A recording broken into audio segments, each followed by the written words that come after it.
I think the first thing when I came to know that I'll be speaking over here is that I was actually cursing my stars because I know nothing about economics. I'm a science student, so I'll introduce myself. So you all know my name. I'm Manushi, and I come from a family of doctors, and I'm studying to be a doctor as well. I'm 20 right now, and I have been honored to be your Miss World for this year and carry out her duties.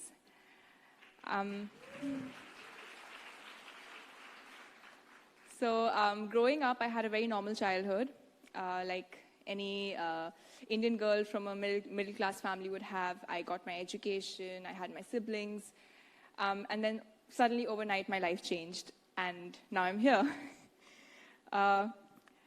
So we just had a panel about women entrepreneurs, and I know the word entrepreneurs sounds scary because you start thinking about all business, which is something I don't understand.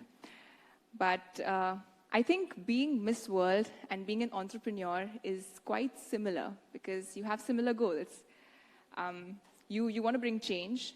I think change is something which is, to me, it's synonymous with being an entrepreneur. You love what you do, and you love risks. And being a Miss World is definitely about taking risks. Like, I came up here to speak in front of you, which was a very big risk for me. But I think most importantly, we don't let other people tell us how we're supposed to work or how things should be done. We take our own decisions. And I think all those entrepreneurs out there must congratulate themselves because it takes a lot of courage to do that. Women are doing wonders as entrepreneurs. Recently I read in Kerala about a system called Food on Wheels. It was providing employment to women, so they would provide tiffins and nutritious food to people who wanted to work.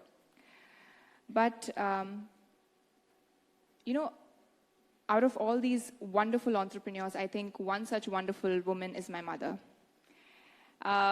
It's not hidden from the world how much obsessed I am with her. We all are with our mothers.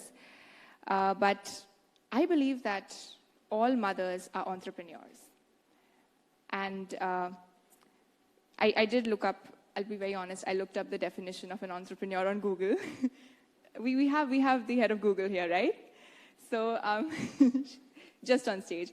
So I looked it up on Google, and I realized that being a mother is very similar to being an entrepreneur, because you set up a system, which is a family, and you invest, you take risks, and you actually have the most important job of rearing up the future of not your family or not of an individual, but of the entire world. And that is a very tough and a very risky job to do. So for me, all mothers are entrepreneurs. On the Miss World stage, in my top 5 round, I remember when I didn't know what was happening that day. It just felt like another rehearsal to me. And the moment I reached to top 10, that is when I saw my parents, I saw my family in the crowd, because I was trying to spot them the whole while. And they were coming down to give an interview. And at that moment, I knew it. I knew I was going to do something great tonight.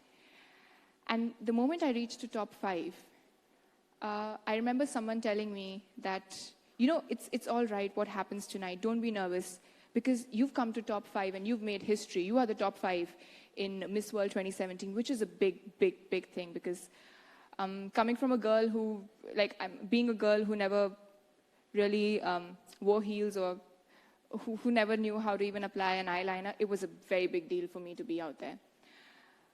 But the moment I saw my parents and I saw how proud they were of me, I knew that even if I don't walk out with the crown, I knew I was going to be a winner tonight. And that's how my answer came at that moment. And believe me, had you asked me anything, even if you would have asked me who's the president of India, I would have said mom, because I was so emotional that time. But definitely mothers do deserve the high salaries because, like I just said, they are... I remember one thing from my economics book is that humans are the largest resource. And mothers are taking care of that resource of the largest capital any country can have, which is human capital. So going away from that, I think we all know, for me, my mother is a superwoman, and she's a working mom. She's a neurochemist, so very disciplined in life. But at the same time, she's the most compassionate, the kindest woman that I've ever known. She's not only my mom, she's my best friend. She is my role model. She's someone I've looked up to growing up. And she's my guardian angel, my Durga Ma, I call her. And I know that she lets me take decisions. She lets me make all kinds of mistakes. And when I come home, I know that even if I might not at that moment think that I won. For that moment, I might think it's a failure, but she's there for me when I come back home. And it's not easy when you have two worlds to balance, because I'm very proud to say that she has done amazing as a doctor. She's an amazing doctor. But at the same time, she's never made me feel like she didn't have the time for me, or she's always been there for me as a mother. And this is something that a lot of women out there, all the women here have been doing, who are mothers as well.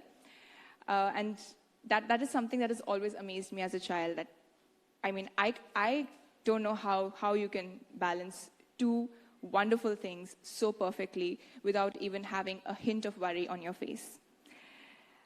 Having said this, I think I feel that aren't women already the most powerful? They're entrepreneurs. They're creating the future of the country. So they're already the most powerful. And when it comes to women empowerment, I think they must realize that they have such a big responsibility, which they're doing kick-ass, like complete pros at it. So aren't they already empowered? Well, for me, women empowerment weren't actually two words which I knew a lot about, because I never felt that I needed to be empowered. But growing up, I come from the state of Haryana. I never stayed there till I went to college, and I chose to educate myself at a college which is a girls' college in rural Haryana, because I believed something that my father told me, that if you go to the remotest of places, as a doctor, you will learn the most. And I wanted to learn. But when I went to my college, it was completely different from what I had imagined. And that's when, as an 18-year-old, I had an idea to do something when it came to menstruation. Because at that point of time, all I understood was health. And I felt that, well, menstruation, if women are more comfortable about menstruation and, we are able to take care of their hygiene, then definitely it won't boil down to diseases such as pelvic inflammatory diseases and your RTIs. And that could, RTI, reproductive tract infection, not the RTI you guys know. So that's how I started my project. And so in the local areas, they started calling it as Shakti when I would go. Because, Shakti, you all know that every woman is considered as a form of Shakti. And Shakti means power and to empower. And that's how, more than just a health project, it became an empowerment project for me. I showed the project to the Miss India team. They really liked it. It wasn't a project at that time, it was just an idea. I was doing awareness programs with the help of my parents. But after winning Miss India, you have something called as Beauty with a Purpose at Miss World. Beauty with a Purpose is the vision and mission of Miss World. That's what Miss World stands for.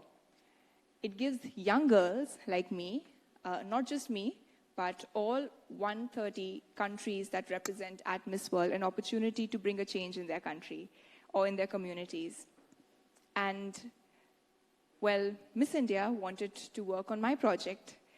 So I worked across 3 states in North India, more than 20 village communities, and we created women entrepreneurs, so entrepreneurs back in. So we encouraged women from the village to source sanitary pads from the Walmart. So I collaborated with Walmart India and a local manufacturer of sanitary pads. And so these women would purchase low-cost sanitary pads and sell them in their village, because more than the lack of awareness and the high cost of sanitary pads, which women felt, it was the taboo that was associated with it. And women would feel uncomfortable to buy sanitary pads from mostly a man who's a shopkeeper. So that was my short-term project. I remember being shortlisted as a semi-finalist for Beauty with a Purpose at Miss World, which is the biggest award when you go for a Miss World competition. And I was looking at my project. 3.5 months, I traveled across those states. It wasn't easy to go to these places. I went to a village where children didn't even have clothes to wear. So I could imagine that if they can't afford proper clothes, how can they afford sanitary pads? I mean, that's the kind of mentality that they have over there. And as a 20-year-old, to see so much, it just makes you want to do so much more, because I'm still growing, I'm still learning, I'm still in that stage where I'm figuring out what I truly want to do in life. And that's when I found my purpose. And in the top 20, there were amazing projects. But when I saw my project come up, I had tears in my eyes because I couldn't believe that I had done it, of course with the help of a huge team. And I won Beauty with a Purpose. And I'm very proud to say that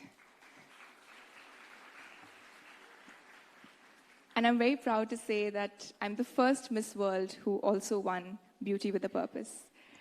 After which, of course, not only my project, after winning Miss World, we were here in India. This year's Beauty with a Purpose tour started from my home country, from my project, where we traveled for 9 days. Not only me and the Miss World team, but we had continental winners. We had young girls. So they aren't politicians, they aren't powerful people, but they are just young girls, just like me. They're students, their daughters. One of them is still in school.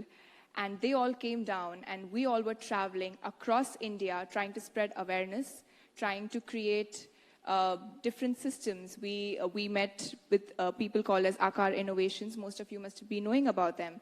And we met these tribal communities at the Bhutan border. We traveled a lot, but we met up with politicians, the Honorable Vice President and our External Affairs Minister. They were kind enough to meet us and support us on our project. After which I traveled to different countries. I can go on and on about that, but these are young women who are doing this. They are young women who are bringing this change. And that in itself makes us feel so empowered. I think a lot of people ask me this question, that how did you prepare for Miss World? When did you start preparing for Miss World? And I have no answer to it. And when I think about it, I think it's 20 years. And I know I speak like a 30-year-old and I think like a 60-year-old, but I'm 20 years old. Believe me on that. And I think it's 20 years of being a woman who never treated herself differently just because she was a girl, of growing up in a family where she didn't know the meaning of the words women empowerment because she never felt she needed it. And I think I was fortunate. And all I can say is that I pray that in the future, no one knows the meaning of women empowerment, because we don't need these words. Women are equal to men. Thank you.